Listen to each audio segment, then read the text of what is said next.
As we continue to aid and arm despotic regimes in Egypt, we are also about to send weapons to Islamic rebels in Syria. This is problematic on multiple levels. The Assad regime is no friend of freedom or the United States, but this does not mean that the enemy of our enemy is our friend.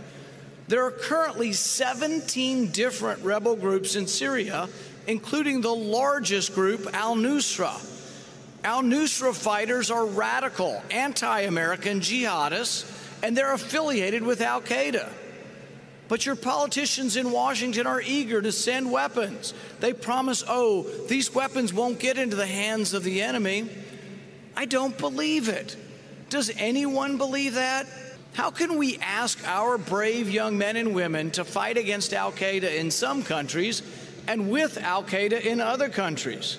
In Iraq, it seems to be this caliphate that's been declared by ISIS, the Islamic State now they want to call themselves, and they want to bring in all Muslim, want to unite all Muslims into the caliphate. What is, sir, what is the U.S. foreign policy in the Mideast? It's a disaster, and here's the thing.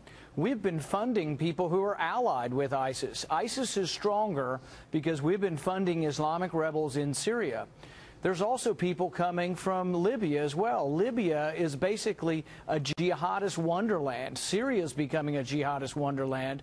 And really, our involvement there has been to help the Islamic rebels. We say it's the moderate rebels, but one of the groups that we've given anti-tank weapons to has now publicly said they're going to turn those weapons on Israel as soon as they get a chance, and they'll try to take the Golan Heights back. Bombshell information when it comes to pinning the United States government to supplying weapons to ISIS, and not only weapons, training.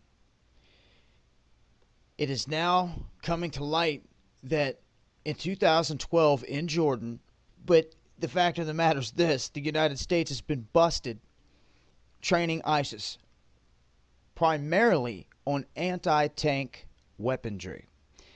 Now, they, at the point of contact here where they had spoke with these people, there were a couple hundred men trained at that point, but the United States had planned to train a total of 1,200 members of the Free Syrian Army in 2 different camps.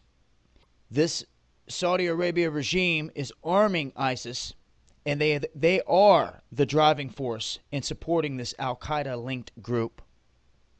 From all reports I have, is playing an extremely ugly role both with the Erdogan government in Turkey and also in Syria to try to create regime change, along with Dubai, where Al Jazeera is owned by the Dubai government. So it's a faction within the Arab world united with Washington to try to force regime change inside Syria, and that's simply not happening after 1 year on. The rebels are being armed from outside, and they're being sent in from outside. They've been trained by the CIA, by French intelligence, by British intelligence, and sent in there to create these incidents, these random shootings of civilian buses, school children, and so forth, and then to blame it on the government.